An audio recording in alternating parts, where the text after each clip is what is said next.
Alright, my name's Marc, that's Noah, and we're gonna teach you how to build a computer. So we're gonna start off with the importance of grounding yourself, that way you don't shock any of the sensitive components with your electrostatic stuff, okay? So just take like a clip, attach it to the case or any large metal structure, and that should be good.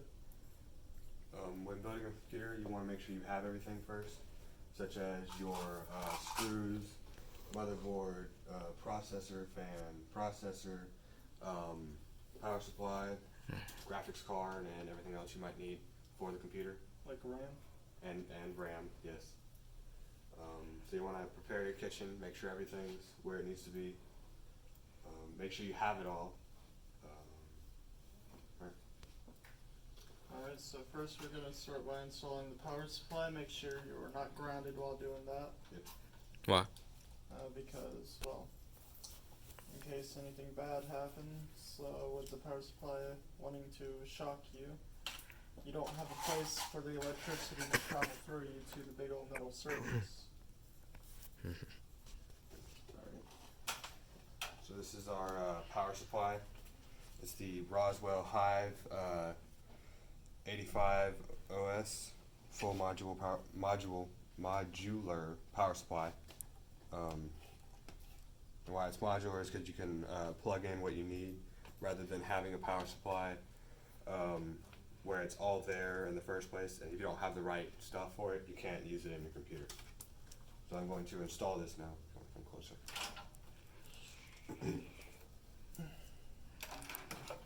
You're installing it upside down. Make sure the fan goes out the Bottom. if there's a vent there. What's great about this? We can edit this. So first, you gotta find your screws for the power supply and your screwdriver, obviously. There should be about 4 screws for a power supply, usually. Make sure you have them all in there. You can do it with 2, not suggested, they could fall out.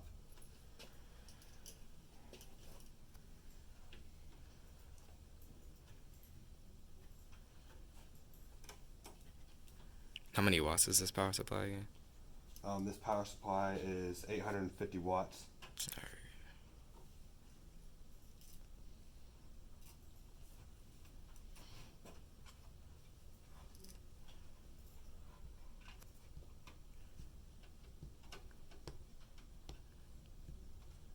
Alright, so the power supply is now installed into the case.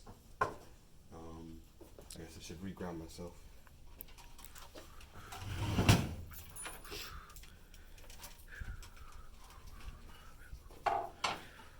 And just kind of route the cables through the back, that way you can keep it all nice and managed.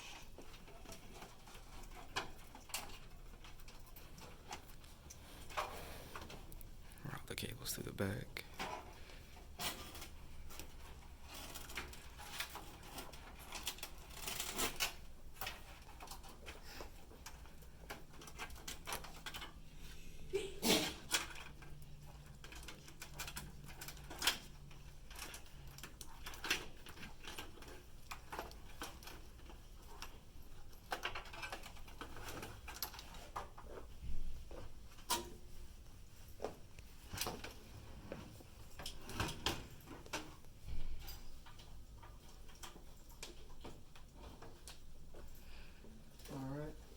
Next we're going to install the motherboard.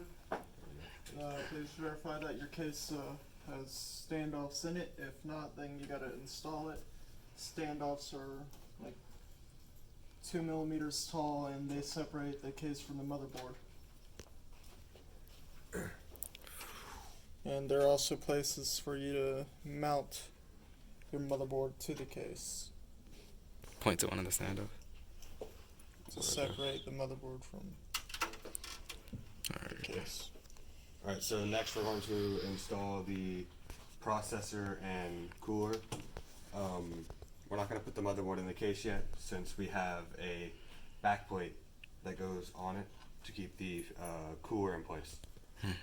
So when installing this backplate, it has 4 little holes at the back of the motherboard, and it just sets on there like that. Make sure you have the backplate on there, because there's no way you're going to get that fan on without it there. Alright. Do you want to explain what the processor is, or do you want to put this one? Yeah, you can put this one. Yeah. Alright, so the processor is a PGA? Yeah, PGA processor by Ryzen. AMD. It's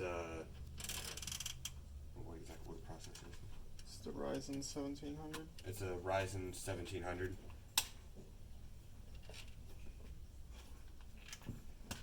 When installing your processor, for long periods of time, unless you're going to make a video like this, where people are going to be pulling it in and out, you're going to want to put on thermal paste.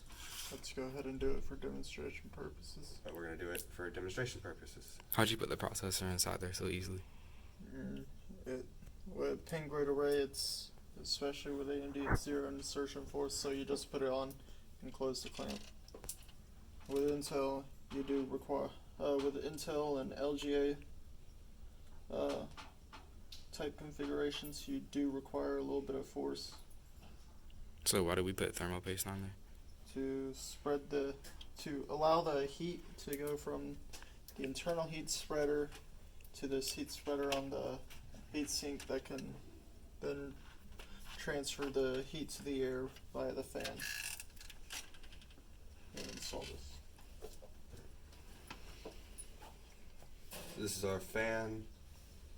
When installing the fan, you want to make sure your power to the fan is closest to the nearest power on the motherboard, which is right here. You can see that.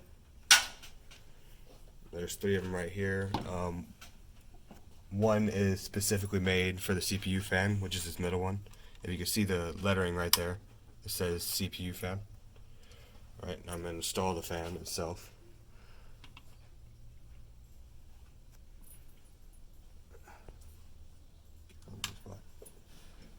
Alright, so when installing the fan, you want to make sure to apply even torque to all the screws to spread the thermal paste. That's enough. Make sure it's all lined up properly. If I can get everything on here.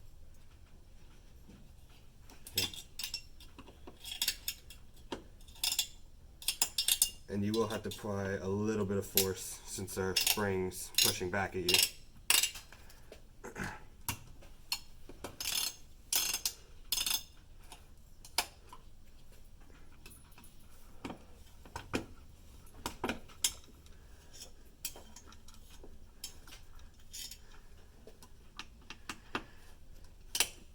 Like I said, spread it out evenly. Don't completely torque down on the first go around. Just keep going around until they're tight and won't move anymore. Alright. That one's not moving. Alright, so now that the processor and fan are installed, we're going to place the motherboard into the case.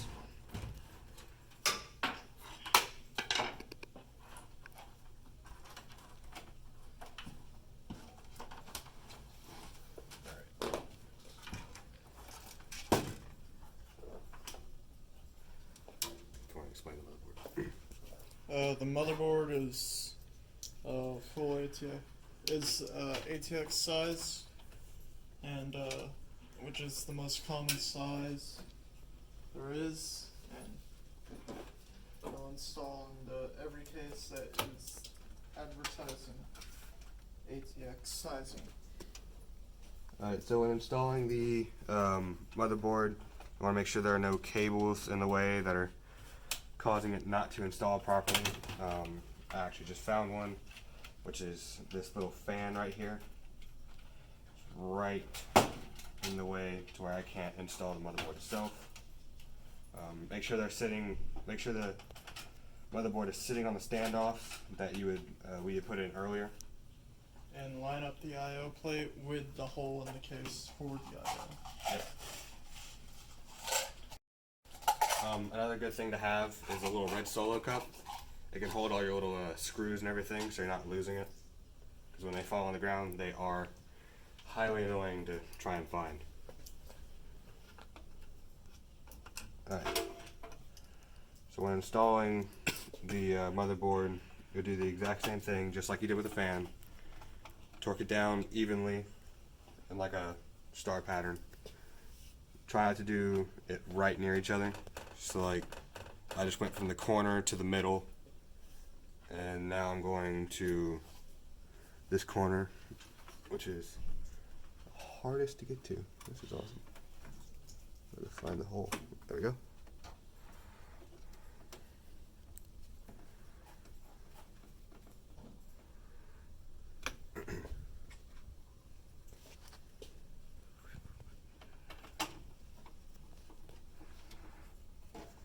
There are, I think 9 screws I had to put in this to keep it down properly, and dropping the screws in the case is not a fun thing because then you have to go get it out. An easy way to do that is to get a magnet on the end of a little pole to get the screw out, but since we don't have that, you just shake the case around a little bit and it should fall right on out.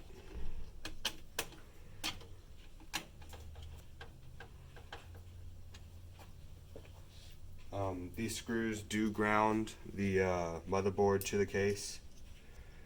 As you can see, the little bits of metal right there, they are touching the screws when it goes down, which is touching the standoffs, which is touching the case, which is grounding the whole motherboard to the case.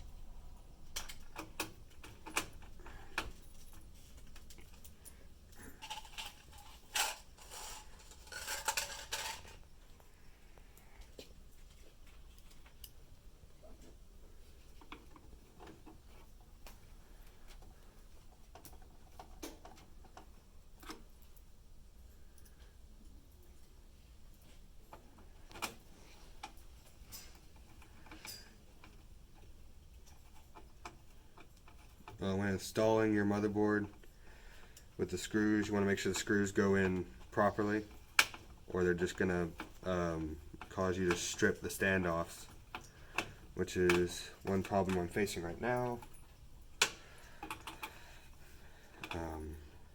Alright.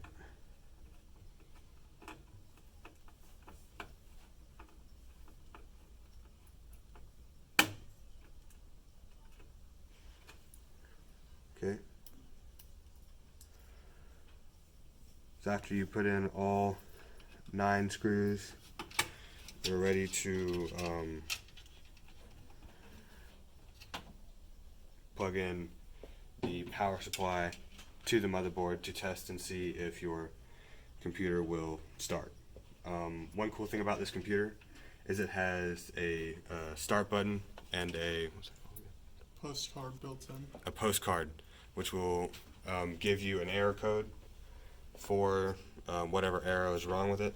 Now, if your motherboard does not have the start button integrated onto it, you will have to find which pins is the start positive and negative one for your case layout. Then you'll simply use a screwdriver and bridge the 2 pins and it will start up. Just pretend that some of these pins, like these 2 pins, are it. Tap it between, it'll complete the circuit and it'll turn on.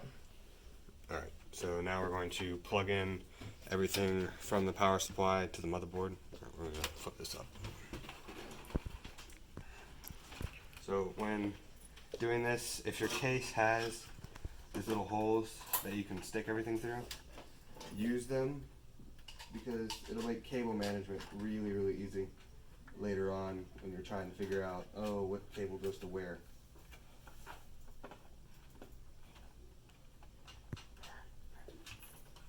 So if you want to come around so you can see all the cables I'm plugging in at the moment. So for now, the only thing we need to plug in is the 24 pin main power connector and a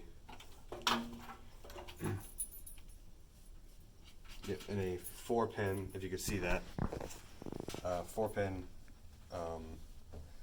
backup power. And when installing these, make sure you have enough length in your cable to reach everything.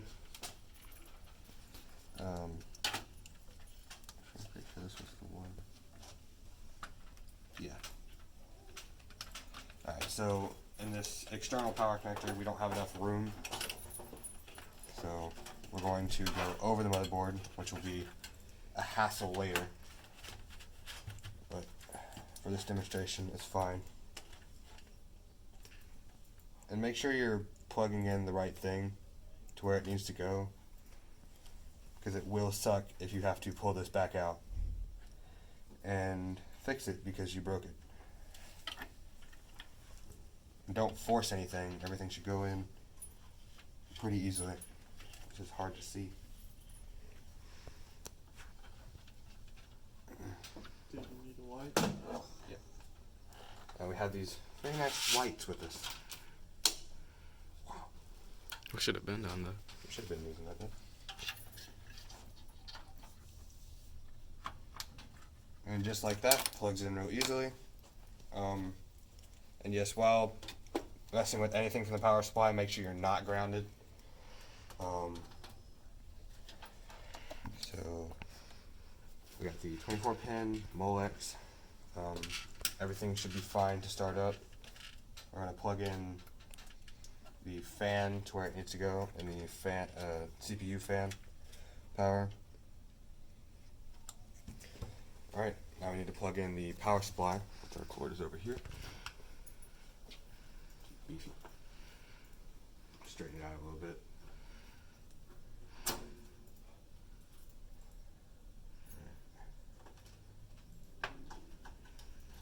Make sure the switch is in the off position.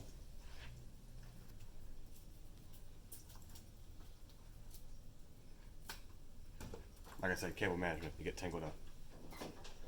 Alright. So we'll flip it on. Now we'll press, as you can see, everything's turning on now. Getting all colored up because we got the pretty motherboard. So hit the start button. As you can see, everything that we have connected so far will turn on. So now it's time for the RAM and the video card. Yep. So turn it back off. Alright, so now we're going to turn it off. Start button didn't turn it off, does it?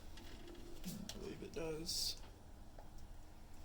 Nope. Okay, so to turn it off, you're just going to have to turn the switch off from the power supply.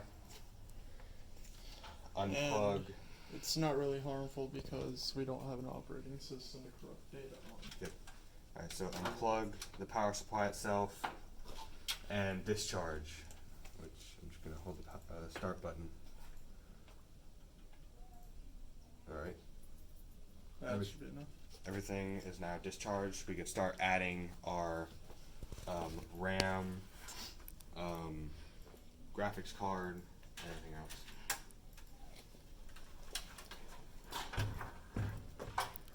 Remember, be very careful with your case. You don't want to break it. And whoever bought it for you can be really mad if you break it. All right. This is our RAM. We got the Trident Z RGB, which is DDR4. Yep. DDR4 RAM. It's a little bit faster than DDR3, right?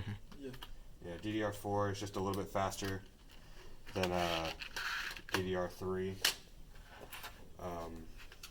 It's also 8 gigs a stick, and we have 2 sticks, making it 16 gig kit.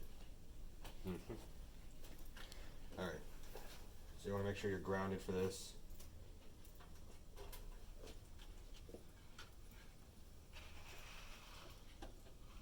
And please refer to the motherboard manual or writing on the motherboard to see where you should install your RAM RAM sticks, depending on if you want single channel, dual channel, or if your motherboard supports triple channel.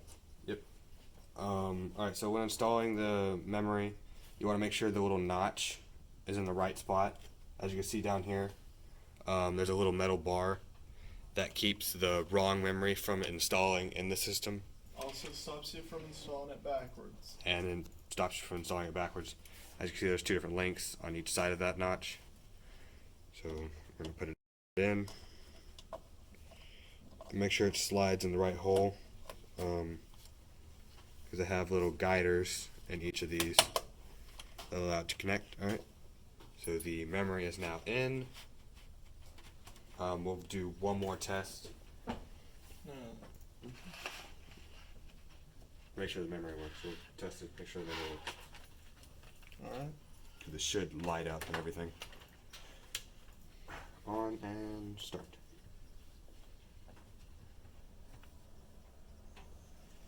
Make sure it's plugged in properly. Alright, so it works perfectly. It's plugged in. The lights are on. It's amazing. And we turn it off. Unplug the system. And discharge again. Alright. To discharge, you'll want to hold the power button or our little start button on the motherboard for about 5 seconds. Should be fine. Next, we're going to install the graphics card. Don't you want to also try your other stick of RAM? I was going to do that after we get it on, so they can detect the RAM. When installing RAM, like Mr. Mark said, you're going to want to install 1 stick at a time to test everything, rather than going 2 sticks in the first place.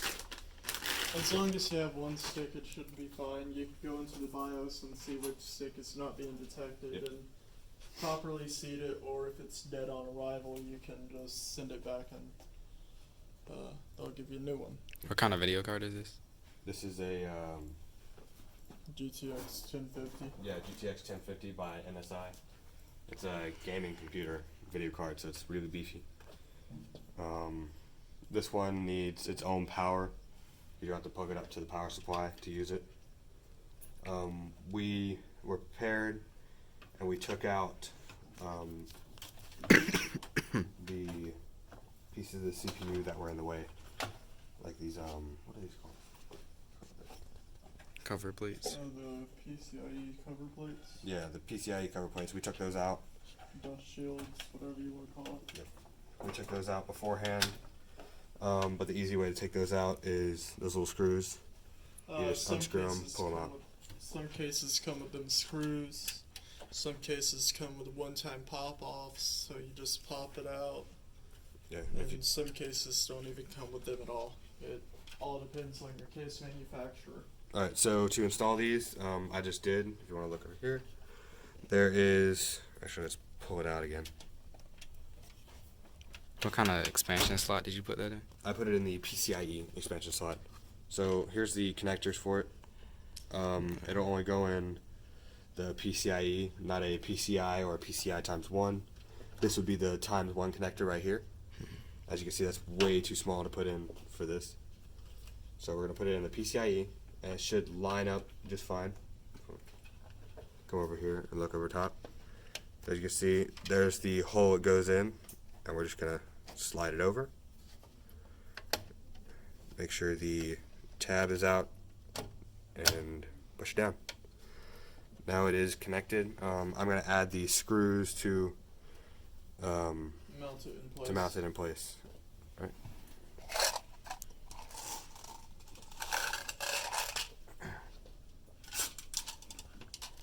And make sure you're grounded when touching any of the components except for the power supply.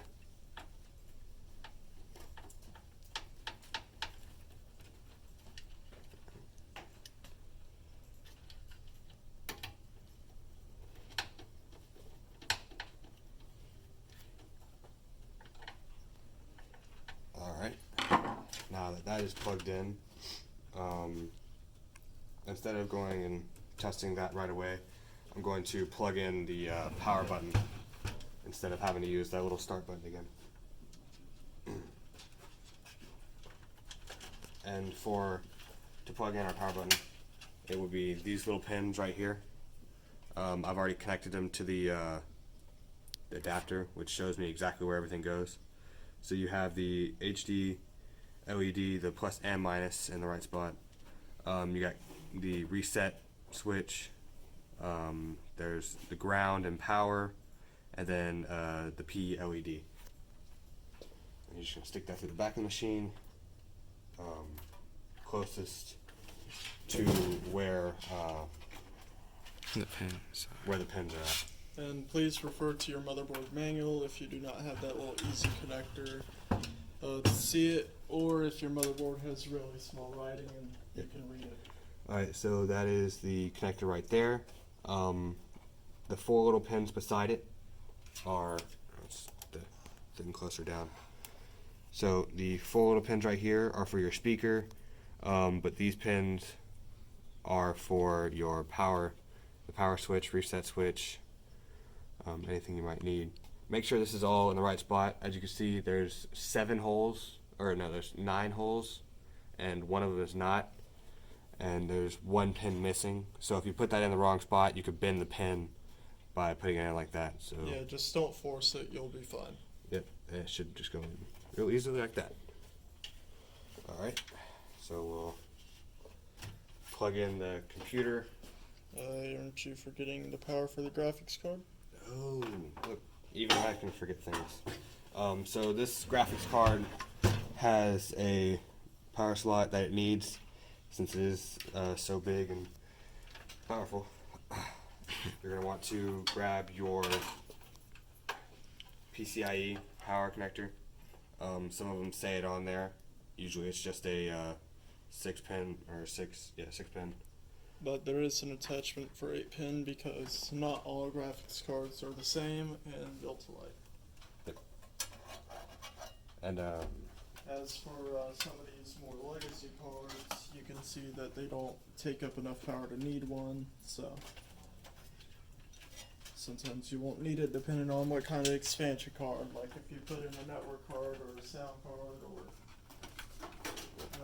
screen capture card or any other card there is. so when installing this, try not to break your video card in half. Just a little bit of force is needed to push it in properly. So next we'll plug it in. You could install your RAM right now, or you could wait. Actually, there's one thing we did forget. Hard drive. Alright. Yeah, So- but that's not needed in order to access the BIOS to verify all parts are working. Alright. And we'll do the RAM later. So plug it in, switch it on, and then since I am plugged in the power switch, I'll use it. One little click. It should be working just fine. So Go everything- ahead and attach the video output to the monitor. Yep, everything turns on just fine. Now we have to attach the video output. A lot of computers use VGA. Ours uses a DVI cable. Not many computers use VGA anymore. Right now it's HDMI and DisplayPort. Older computers use VGA then. There are many different types of video format cables and all, like whatever you want to call them. So just make sure your graphics card will have the right one for your monitor and you will have the right cable. Yep, and make sure you have the right cable for this. This is a DVI-D cable. If you try to use a DVI-A, it won't fit in there properly since it is made specifically for a DVI-D. And, that graphics card supports DVI-I, but we don't have that cable, so we're just gonna go with the lack of certain functionality and use DVI-D. Alright, so the video card is working. We can see that everything is there. Alright, we'll need a keyboard to go on any further. Yep.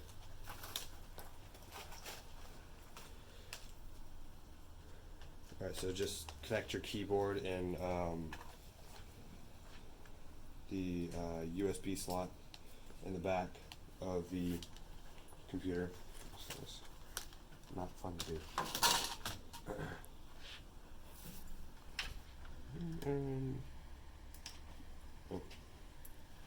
Alright, so we're going to go to the BIOS. So the screen should be F1.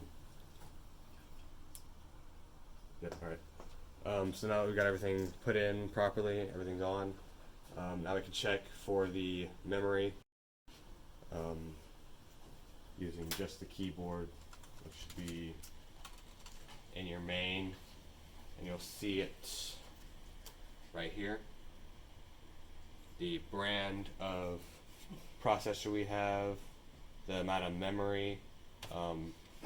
This is showing it in megabytes, but that is 8 gigabytes of RAM. Alright, so next we're going to install the hard drive. And the other stick of RAM at the same time. And the other stick of RAM at the same time. Alright, so you're going to turn it off. Just hold the power button for a second, let go. Turn it off again from the power supply. Unplug the power supply. Discharge by holding the power switch for about just a few seconds. Alright. So next we're going to install our hard drive. This is a SATA hard drive. What kind of hard drive is it? SATA hard drive. It's just one of the ones we had laying around.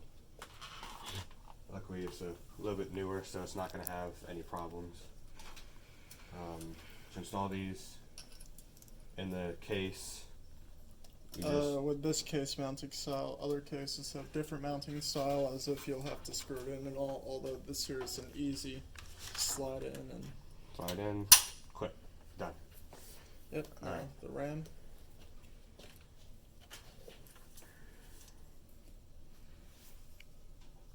We might be able to finish. Alright, we're going to install the other stick of RAM right beside the one we first installed. Like we said earlier, please refer to your motherboard manual to see which channel you want to install it in. Yep. Where's our motherboard manual? Ours is right over there. This is our motherboard manual right there. Our motherboard actually has Wi-Fi, which is one cool thing about it. Alright, so next we have to actually plug the SATA power and SATA data.